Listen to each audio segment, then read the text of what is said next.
Hello and welcome to the DSR Daily. I'm David Rothkopf, joined by Minna Stein. How are you, Minna? I'm good, thank you. And not by Riley Fessler, who is out today. I know the big story of today is that Hurricane Milton hit Florida yesterday as a Category 3 storm, hit a little earlier than people expected, hit a little farther south than people expected, striking Siesta Key as its sort of first point of contact. Isn't that where you're from, Minna? That is where I'm from. It's where I grew up. It's where all my memories are from and where I spent all of my time as a kid and as a young adult. Well, I'm very sorry that this is what has happened. What have you heard? Yeah, so my family, who I live with now, my dad ran out and was like, it hit Siesta Key. And we all ran into my parents' bedroom. We were watching the Weather Channel all night. It's hard to say exactly what things look like on Siesta Key because it's been evacuated, as you mentioned the other day. Mayors and leaders in areas like this were like, if you stay in an evacuation zone, you will die.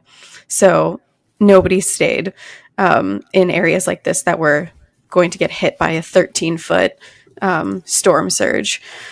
So I don't really even know anybody who stayed in Sarasota. I only know one family, and they're thankfully okay. But as far as things look on Siesta Key itself, I think that we'll have to wait until the sun is fully up and the water recedes back and people can drive onto the island and see what happened to their homes and all of their stuff. What I will say is I watched local news this morning, and reporters were able to drive onto just the beginning of Siesta Key on that main road called Midnight Pass. And they said that electrical poles were down. Piles of stuff that had been damaged from Hurricane Helene had been carried by water out into the road. And they said that the fear is, and it was heavy stuff. It was like couches, desks, microwaves, things that had been carried inland. And they said the fear is that furniture and that those heavy objects will be carried into people's homes or crushed into people's windows. And they said that the roads were still primarily flooded and they didn't want people driving through the standing water. So we'll have to wait until the water recedes back to see really what the damage is. Yeah, well, look, I hope that everything and everybody that you care about is okay. Me too. I watched CNN last night. Mm-hmm. I was kind of compelling viewing, although it was mostly shots of blowing palm trees in the dark. Yeah. There was not a lot to be seen. Sort of wake up in the morning, and there seems to be extensive damage. The most horrific damage that I saw came from tornadoes. Some of the tornadoes that hit Florida were horrible. I think one hit a retirement mobile home community, and several people were killed. I think there are a bunch of fatalities associated with the tornadoes. Is that your understanding too? Mm-hmm. Yeah, tornadoes hit, I think, the Fort Myers area, if I'm correct, and just destroyed homes and retirement communities. I mean, tornadoes are something I think people don't realize come along with hurricanes because of the extremities of the wind and all of the things that come along with the rain and the water. But yeah, it's scary and it's sad that a community that just got hit with one hurricane is getting hit with another hurricane. Yeah, and I'm sad that my community and all of my memories of that community have been washed away. And it looked like the neighboring community. I mean, St. Petersburg got 16 inches of rain in 8 hours, which is apparently a once in 1,000-year event. The roof was torn off of the baseball stadium there. That has become the big story because it's like the baseball stadium is a celebrity or something. But yeah, I've known the roof to be torn off of that baseball stadium before in hurricanes, so I was not as surprised to see that. I mean, parts of it were this time. The whole thing was. there were a couple parts of Florida that the videos seemed particularly bad. A couple of communities, again in the sort of Sarasota area. Um, do you have any other sort of color you'd like to add to this story? Well, because Sarasota and Siesta Key were in the eye of the storm, they get a break, so they don't get hit continuously with 18 inches of rain, because in the eye of the storm it's very, very calm. So there's no rain, there's no wind.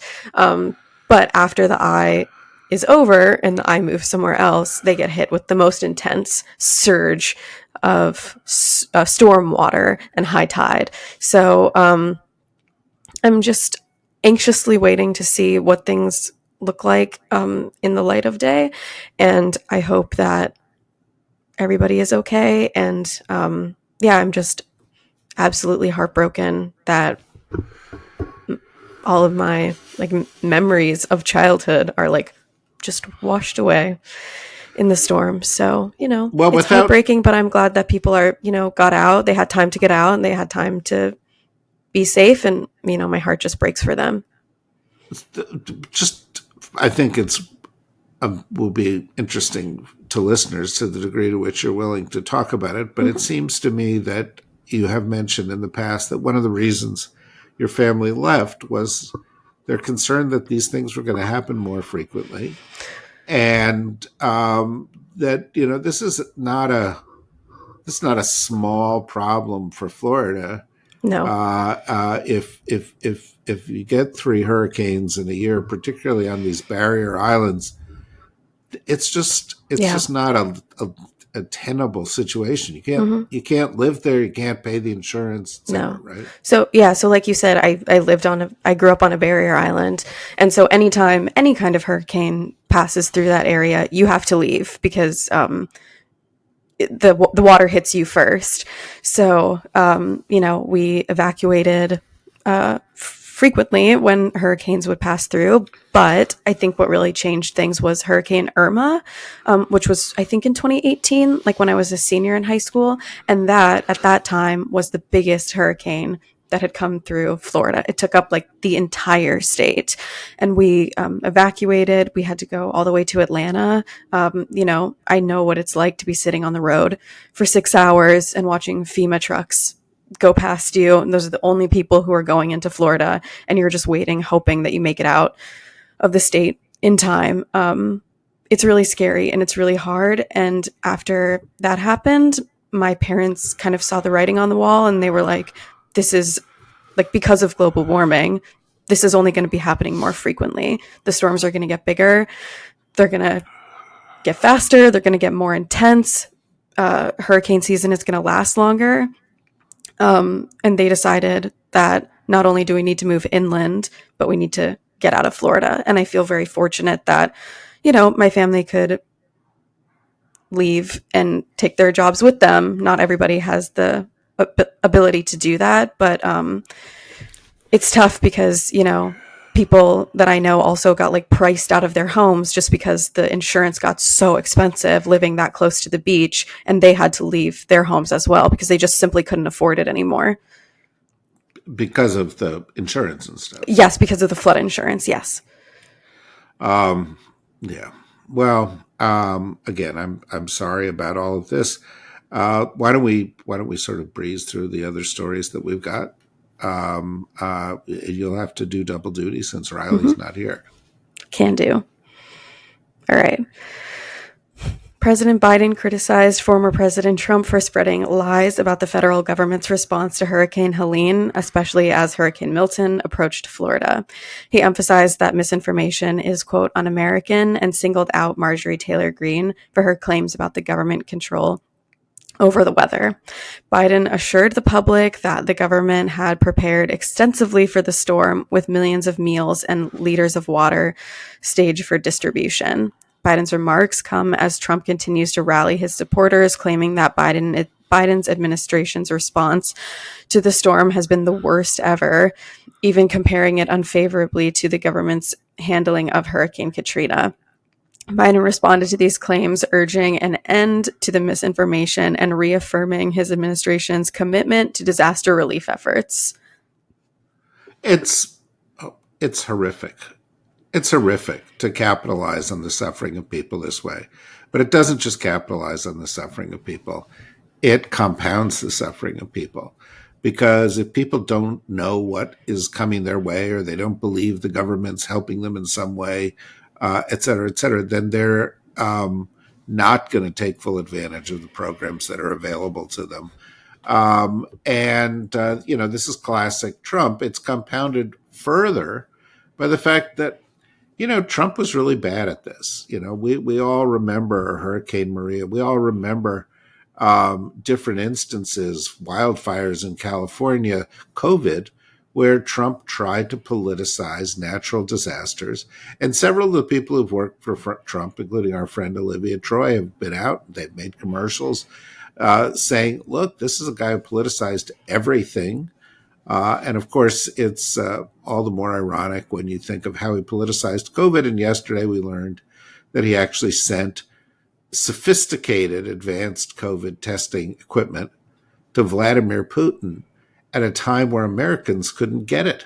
This was the kind of stuff hospitals were using to quickly determine, whether their teams were healthy, able to take care of people or not. And it was very limited supply, and he sent it off to Russia. So you have somebody who's actually arguably the worst at this, attacking appropriate, healthy government responses with, by the way, Republican governors defending the Biden administration, and compounding the situation. It's despicable. But how many times can you say that about a guy? And still half the American people say, yeah, no, I vote for that guy. He's horrible. He's a criminal, but I'll vote for him. I just don't even. It's like they're living in an alternative universe. Mm-hmm. Yeah, and it's not just like Trump, but DeSantis too. It's been especially disgusting to see these people not believe that there is a threat because of the environment, and they're like, oh, everything's fine, this is normal, this is just how things go, even though, like, for example, my family and lots of other families could see that this is not just how things go. Irma was the worst of it at the time, but we knew it was going to get worse than that. And then to, on top of that, not do everything they can to help the people that they put in harm's way. It's just really, really deeply upsetting to me. I truly, there's some things I just don't get about society. Like, we know that big fossil fuel companies knew this was going to happen for a long time. They had the research. They hid the research. They lied about what they thought was going to happen. When cigarette companies did that, after a while, somebody finally came to them and said, no, you're liable. But we haven't done that with the oil and gas companies. There are these big gaps where money buys, kind of blindness of our society to these things, and we don't respond to it. But you got to know, if Donald Trump gets elected, and Donald Trump could get elected, if Donald Trump gets elected again, there will be less regulation on these companies. There will be elimination of programs in the government that are designed to address climate science. Project 2025 is about eradicating climate science from the government, which is only going to exacerbate these problems. And these are not theoretical problems, as we've just been discussing. These are problems that affect lives, that lead to loss of life, and that are only going to get worse if we don't address them. I mean, because like Sarasota was fine before it got hit by Helene. Now imagine, okay, and then it's trying to rebuild from that, it gets hit by another hurricane. And now what's going to happen next year when they get hit by 3 more hurricanes while they're trying to rebuild from the 2 they got hit by in this year? It's just not good. Right. And your family is fortunate. They can afford to move. Some people can't afford to move. Yeah. Some people are, but they won't be able to afford the insurance. What's going to happen to them? This is a major crisis. And, DeSantis yesterday seemed very, sort of self satisfied with his role as the manager of this. I watched a couple of his press conferences. But he and Trump and Marjorie Taylor Greene have all, they're responsible for it. The fact that in the sort of right wing internet world, there is a not a small discussion. There is a big discussion about how people control this. The Democrats are making these hurricanes happen to achieve their point. Shows you just what an alternative universe this is. Of course, that's preposterous. It's absolutely preposterous. But once you stop believing in science and once you stop caring whether you're telling the truth or not, we're getting off into the realms that, they're going to soon say that Democrats are unleashing fire-breathing dragons on, communities across the United States. I mean, it's insane. And yet half of America seems to say, yeah, I'd like more of that, please. I'd like more of the insanity that will kill me, please. I mean, obviously it's not fine, but it's like, it's fine. It's one thing to not believe in climate change if you live in Virginia, like where I live now. But if you live in Florida, I know lots of people who don't believe in climate change, who lived on Anna Maria Island, and that's getting absolutely flattened with water. And it did during Helene, and it's going to again. And it's like, it's fine to not believe in it until it takes your home or your community or your Well, school, whatever, and it's going to affect everybody. It's affecting Florida right now and North Carolina and Tennessee, but it is going to affect everyone well, everywhere. I go a step further.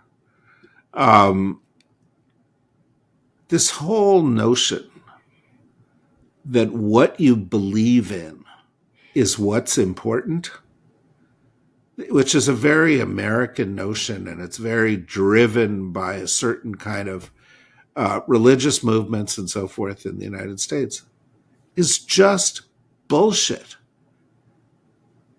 Hurricane Milton doesn't care whether you believe in climate science. Gravity doesn't care whether you believe in gravity. The laws of physics don't care whether you believe in them. They just are. And, if you say, well, I doubt that, it's like, well, first of all, essentially, not a single scientist, credible scientist on Earth disbelieves man-made climate change. Not a single credible one. Doesn't mean there aren't some, lunatics out there, and yet they're like, well, it's my right. It's like, it's my right not to believe in vaccines. It's my right not to take precautions to take care of my neighbors. This will kill us all. This is insanity. Sorry. Are there other stories, or are you just working me up and then I'm going to have to go and rant for the rest of my day? There are other stories. Russian missile strikes hit a civilian container ship at a port in Ukraine's Odessa region, killing 7 people and wounding several others, marking the third such attack on civilian vessels in 4 days. The strikes targeted port infrastructure, including grain, as part of an ongoing effort to undermine Ukraine's grain exports, which are crucial for global food security. The attacks considered with The attacks coincided with Ukraine President Vladimir Zelensky's European tour to rally support, meeting with the UK Prime Minister and NATO officials. Meanwhile, Ukrainian drones targeted a Russian military airfield, and over 20 civilian ships have been damaged since the war began. Despite the challenges, Ukraine has established a maritime corridor to facilitate grain exports, doubling shipment compared to the same period last year. Yeah, but look, I don't want to, people who listen know that periodically I will go on to anti-Trump rages. You never. No, never. But I just have got to point out that the targeting of food going to starving people around the world is Putin. It's the guy Trump has on speed dial. It's the guy Trump won't criticize. It's the guy Trump wants to hand Ukraine over to. It's the guy Trump wants to empower by destroying NATO and allowing him to, in Trump's words, do whatever the hell he wants with Europe. It's this guy who's firing these missiles at civilian targets in Ukraine. It's not an abstraction. It's not a story in a Bob Woodward book. It's not something you believe in or not believe in. The record is absolutely clear on this. Trump admires a war criminal and is helping him. He helped keep him alive. Think about that for a second. He helped keep him alive during COVID. What if Putin didn't have access to that kind of equipment during this pandemic? It's just nauseating. Okay, you keep winding me up here. What's next? Pennsylvania Governor Josh Shapiro confirmed he spoke with Elon Musk about potential investments in the state, focusing on job creation and economic growth without discussing politics. The conversation took place during a Pittsburgh Steelers game, facilitated by producer Thomas Tull. Despite their political differences, the governor emphasized his commitment to union interests, contrasting with Musk's controversial anti-union history. The call comes as both presidential campaigns intensify efforts in Pennsylvania, a key battleground state. Yeah, well, also, you got to stop with this bullshit that Musk is somehow, just another businessman. The guy has commandeered a giant media platform so that he could use it not only to spread pro-Trump stuff, but also to spread racist white supremacist stuff and pro-Putin stuff. People, they're not neutral. You don't just say, oh, yeah, I'll take your money, Elon, but, I'm going to ignore for a second the fact that you promote, all this horrible stuff. And, for example, Governor Shapiro was extremely outspoken against anti-Semitism while Musk is promoting it. And if we don't, have a cost, I'm a billionaire, I can do anything I want. I can get away with anything. I can say anything. I can do anything. If I give you a little sniff of my money, then these people will lead to the destruction of our society. Josh Shapiro should have thought better before he did that. Quite apart from the union issues, where Musk is terrible on union issues.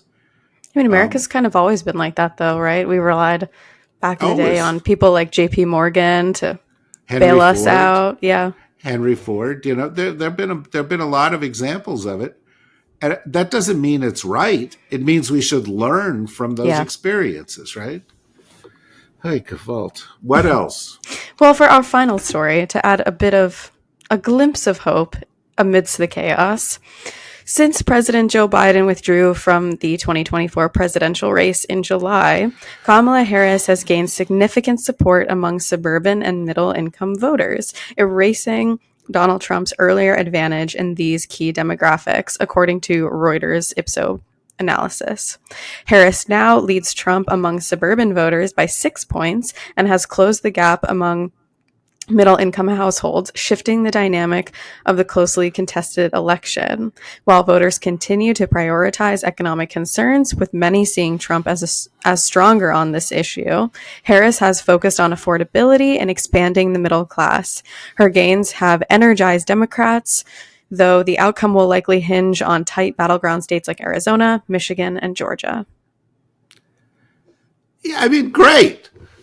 But, 150 million people are going to vote. The vote should be 149,990 whatever, and then Trump and his family can vote for Trump. Who the fuck is going to vote for this guy? I mean, seriously, if you are a rich billionaire, as opposed to a poor billionaire, if you're a billionaire and you want a tax cut because you want to hold on to your money, I would advise that you take a look back at how the economy did under Trump and how he absolutely mishandled the challenges we face and the cost of that. There was a depression because of the way we mishandled COVID. There was massive job loss, massive stock market loss, massive loss of wealth because this guy is incompetent. The savings you're going to get on your taxes will not make up for the losses that you are going to incur by hiring an incompetent. Furthermore, the unrest that is likely to follow in the United States, even if this election is just close and then it's contested for months. I was talking to a guy who's in the financial community yesterday. And he put it, nicely. It was like, well, I would foresee during that period a lot of volatility. Well, sometimes volatility means up and down, but sometimes volatility means mostly down. Depression. And in this particular case, Trump is bad news. He is not an economic solution for rich guys, and they ought to know better. But sometimes there are other things that drive this. I've seen polls in the past day or two that have been very pro-Trump polls, that have shown pretty good, outcomes for Trump in battleground states and so forth. This is way too close. Way, way too close until it's anything other than, 140 some odd million against a few people. Mm-hmm. The voters are wrong. I mean, I don't think it's just rich people. I think voters have just short memories in general and very selective memories. And I think that there's a lot of people who kind of forgot about the whole COVID thing, but remember that groceries were cheap, gas was cheap. They got a check from the government in the mail. They worked from home. And to them, that was the economy being better under Trump. They forget the whole thing where we almost went into a depression and a million people died. And there was death. They forget that part, but they remember the check and the cheap groceries and the cheap gas. And I think voters have selective memories sometimes with these things. Well, they do. But once again, selective memories are a lot like whether you believe in climate change or not. Yeah. It doesn't change what actually happened. Mm-hmm. And what actually happened was terrible. And, all we can do is work harder for the next, and it almost makes me puke to say this, 26 days. We have 26 days to save the country from this addled, rapist, racist, traitor, felon, misogynist, incompetent, mentally declining monster, and the bunch of folks who, were like, oh yeah, sure, I'll work for him. The people around him. 26 days. If you're not doing something every day for the next 26 days to ensure the outcome, going to a battleground state, calling to a battleground state, sending postcards to a battleground state, to giving donations to candidates in a battleground state, then you own the outcome. Oh boy, what a day. What a way to start the day. But, it's Friday. Oh no, it's not. It's Thursday. There's still more week to go. Oh, God. Well, good luck with that, folks. We'll be back here tomorrow, I think. And, do the best you can. And, Minna, I hope you get only better than expected news from Siesta Key and nearby. Thank you. I hope so too. And to anybody who's from Florida or listening from Florida, my heart goes out to you. And I hope everything is okay. Well, that goes for all of us. And Riley, we hope you feel better. All right, everybody. See you tomorrow or see you on some later podcast today. Bye bye.